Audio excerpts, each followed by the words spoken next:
आप हिंदुस्तान के किसी भी व्यक्ति को मिलिए, अमीर से अमीर व्यक्ति को मिलिए, गरीब से गरीब व्यक्ति से मिलिए, सबसे ज़्यादा पढ़े लिखे को मिलिए, सबसे अनपढ़ को मिलिए, और एक प्रश्न पूछिए, एक जवाब कॉमन आएगा। उसके जीवन का मकसद क्या है? बच्चों को अच्छी शिक्षा। किसी को भी पूछा, आप अपने ड्राइवर को पूछिए, भाई क्या क्या सोचते हो?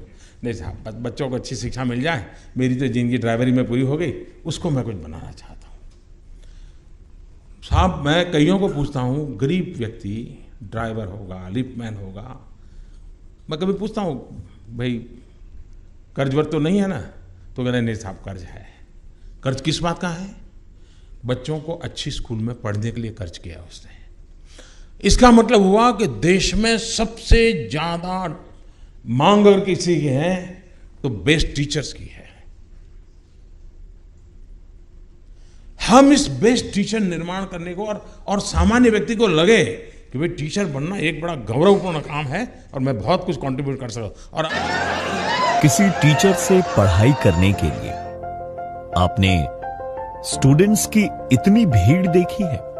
अगर टीचर के पढ़ाने का तरीका ही अनोखा हो तो ये सपना नहीं, हकीकत कहलाएगा। ये कौन है? पटना वाला यहीं पे आएगा का? यहीं पे खड़ा होकर इंतजार कर रहे हैं, जहां जाएगा तो हाथ दीजिए, इसे उड़िया देगा, उतर जाएगा, खोपड़िए पे चपा जाएंगे वहीं पे। नाम खान सर। बड़ा मुश्किल है उस शख्स को गिराना जिसे ठोकरों ने चलना सिखाया है। शौक बचपन से ही सवाल पूछने का था और आज लाखों के सवालों के जवाब देते हैं, वो भी बहुत कम फीस में, क्योंकि लक्ष्य है लोगों को काबिल बनाने का, ना कि उनको पढ़ाकर उनसे पैसे कमाने का। लड़कों के अंदर एनर्जी है, वो सीखना चाहते हैं, लेकिन उनको एक सही मार्गदर्शन की जरूरत होती है। उनको अपनी भाषा में सीखना है। मेरा मकसद यही रहा कि लड़के जब मेरे क्लास में आए तो वो ये सोच कर ना आए कि हम पढ़ने जा रहे हैं, वो ये सोच कर आए कि आज हम कुछ नया सीखने जा रहे हैं, और एक एनर्जी के साथ आए और हंस खेल के जाए वहां से। लो सोचा तू ही ना पोती थी उसको, तो ये सब नहीं करना चाहिए, नेचुरल रहना चाहिए एकदम इंसान। इतना बेहतरीन ढंग से वो पढ़े और टीचर इतना बेहतरीन ढंग से पढ़ाए कि जिस तरह मूवी देख के आते हैं याद हो जाता है, उस तरह जीवन भर याद हो जाए। रतिया में उतारने के लिए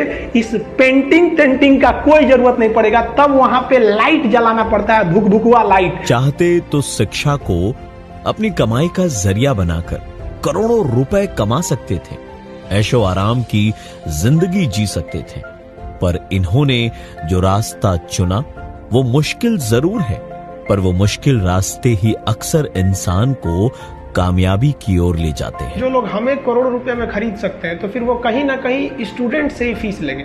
और मेरा मकसद यही है कि समाज की अंतिम पीढ़ी को हम शिक्षा दे सके, जिसे तकिया खरीदने का पैसा नहीं, वो अपना हाथ मोड़ कर तकिया लगाता है, तो उसे हम कैसे पढ़ा सकते हैं कि जब हमें कोई अगर 1 करोड़ में खरीदेगा तो वो स्टूडेंट से लेगा। इसलिए हम कम से कम में हम शिक्षा देना चाहते हैं ताकि वो लोग जागरूक हो सके। एक अच्छे स्टूडेंट के पीछे सिर्फ एक टीचर का हाथ नहीं होता, क्योंकि जिम्मेदारी उनकी भी है जिनकी उंगलियां पकड़कर हमने चलना सीखा है। हमारा अभिभावक के लिए भी मैसेज रहेगा कि गार्जियन के लिए कि आप अपने बच्चे को बहुत प्यार दीजिए, उसे प्यार दीजिए जितना दे सकते हैं, कोई कमी मत कीजिए, लेकिन उस पर हमेशा नजर बैठाए रखिए कि गलत करेगा।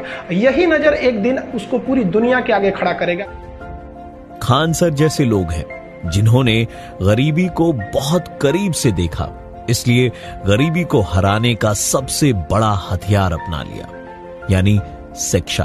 और अब उसी हथियार से वो तैयार करना चाहते हैं एक ऐसा भारत जो पढ़ने के लिए नहीं बल्कि समझने के लिए पढ़ना चाहता है, सिखाने के साथ साथ खुद सीखना भी चाहता है।